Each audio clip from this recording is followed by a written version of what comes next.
It's pretty funny. Well, I think it's funny, at least. All the illegals, they still think we're stuck with them? No, no, no. You're about to be stuck in here with us. Clock is ticking. Could be a soft tick, could be a loud one, hard to say. A word of advice, though, I'd scram if I were you. Skedaddle.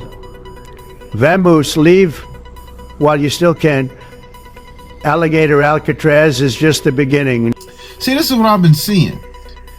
A lot of these illegal people here and, you know, talking crazy about America. America's this, America's that. And you want to come here and start changing stuff.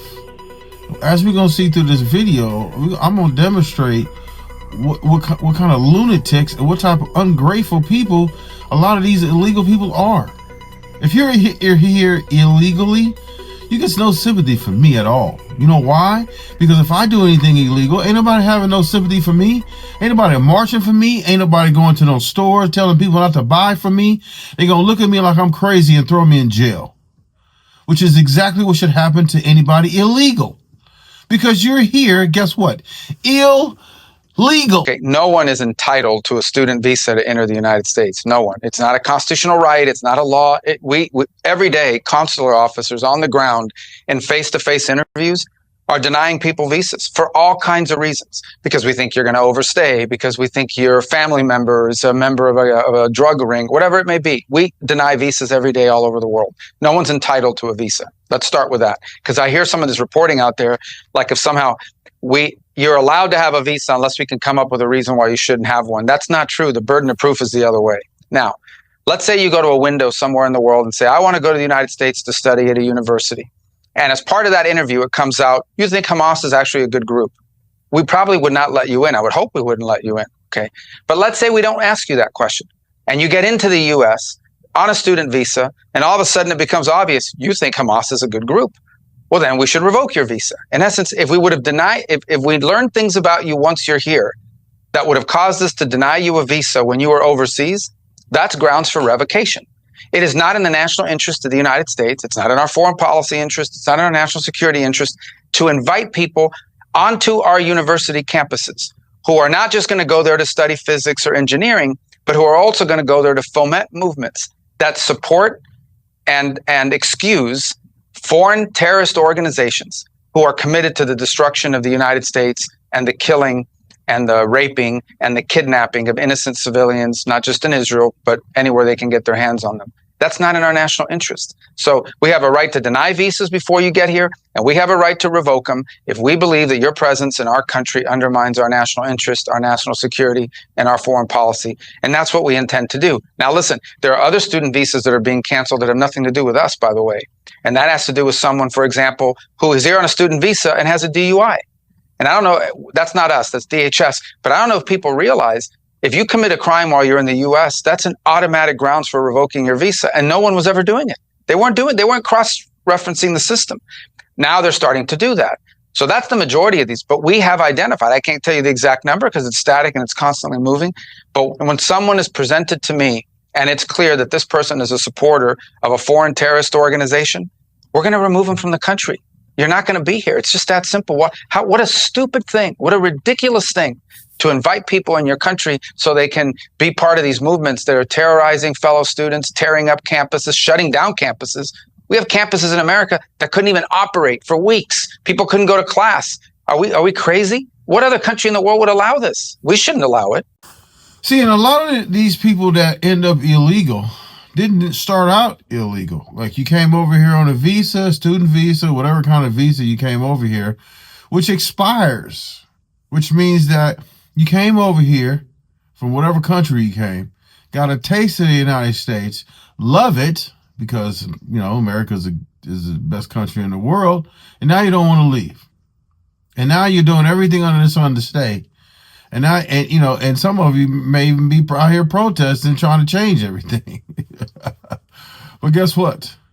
You're illegal still. Doesn't matter. Get up out of here. I just got done listening to Ilhan Omar talk about how horrible and terrible and dirty and everything else that this country is. Denigrating this country, denigrating half of the people in it. This country has been very kind, benevolent, and gracious to her and countless others. We gave her asylum. We gave her a place to live. We gave her an education. We gave her a pathway to become a sitting United States congressman. But to me, it goes deeper than that.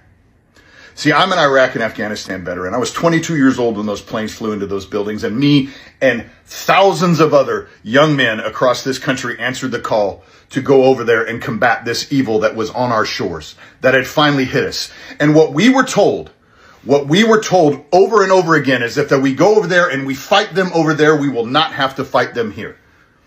And now here we are. We're retired. We're out. We're ready to start pursuing a life of our own. And what does this country do to that enemy that we went over there and we fought to keep over there because that's what we were told? We kissed our families goodbye. I watched my wife cry while I got on that bus to go to the airport or go to the airfield. I watched my son cry because he didn't know if or when he was going to see me again. And then I come home. I've been retired for 8 years. And I come home and what are we seeing? We're seeing entire communities being taken over by the very people that we fought to keep off of our shores.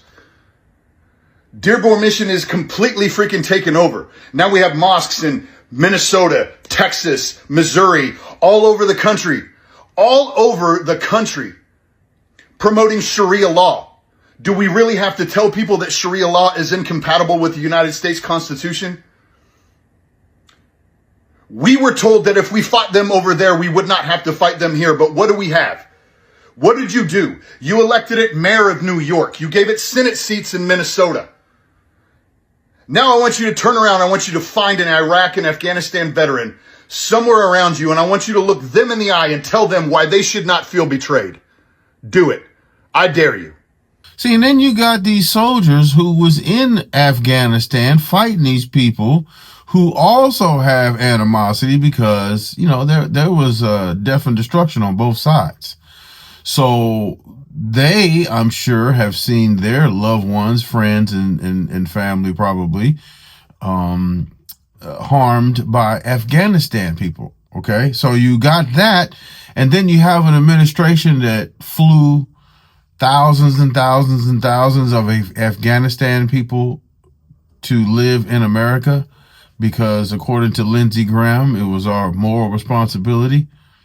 Your moral responsibility ultimately, and should be to the forefront, is to the American people and most definitely the American soldiers who went over there and fought.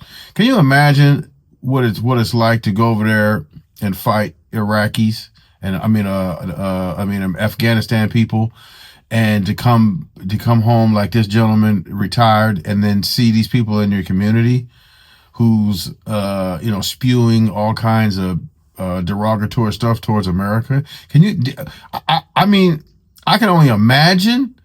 But like he said, go over there and tell them, that Afghanistan is good and these people should be here. I dare you. Like he said. They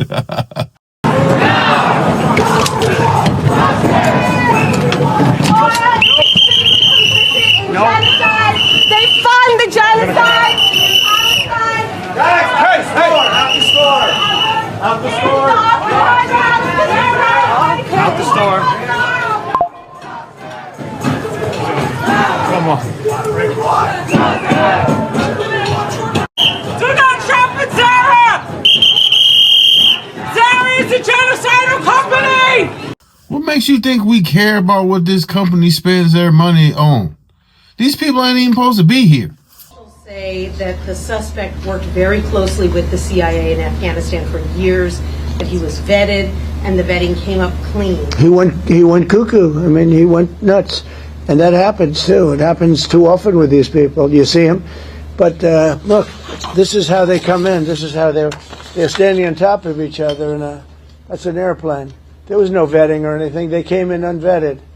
And we have a lot of others in this country. We're going to get them out. But they go cuckoo. Something happens to them. Your DOJ IG just reported this year that there was thorough vetting by DHS and by the FBI of these Afghans who were brought into the U.S. So why do you blame the Biden administration? Because they let them in. Are you stupid?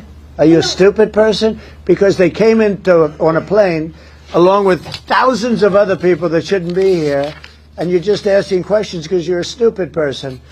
And there's a law passed that it's almost impossible not to get them out. You can't get them out once they come in. And they came in, and they were unvetted, they were unchecked, there were many of them, and they came in on big planes, and it was disgraceful. And if you look, you'll see there was a law passed. It makes it almost impossible not to let them in, not to certify them, so to speak, once they come in. And they came in, and they shouldn't have come in. And frankly, the whole thing was a mess. The whole Afghanistan situation was a mess. It should have never taken place. If we're going to go out, and we would have gone out because I had everybody ready to go, we were going to go out with strength and dignity and precision, and we would have left from Bagram, and we would have kept Bagram, by the way, because of its very close relationship to China and where they make their missiles. But when you let the people come in by the thousands and thousands and thousands, they made a terrible mistake. I don't necessarily agree that he should have called her stupid, but, is it kind of a silly question? Probably, because, the Biden administration did let the guy in. She's asking about whether or not his administration gave him asylum. He probably did. I mean, I don't know how you, like he said, there's some kind of law or something where you almost have to do it. Whether or not that's true or not, I mean, Biden let him in, right? And they didn't do a whole lot of vetting because, come on, do you think they not vetting a whole bunch of people like that? Biden don't care because they was on their way out, and he's guarded by Secret Service all day long, so he probably and plus he's on his last leg anyway, so he don't care nothing about that. I don't even know, but I don't understand from the political perspective why you would let them people in here, especially when you ain't did nothing for black people. So I mean, I really have no sympathy for that. So he's trying to clean it up. I'm not a fan of Donald Trump, but, I agree with some of his policies, and this is one of the ones I agree with. I think you should get them people out of here on the first thing smoking. And that's my opinion. So check this video out right here on your screen, and like, subscribe, tell me what your thoughts are about this whole situation. And until next time, take care.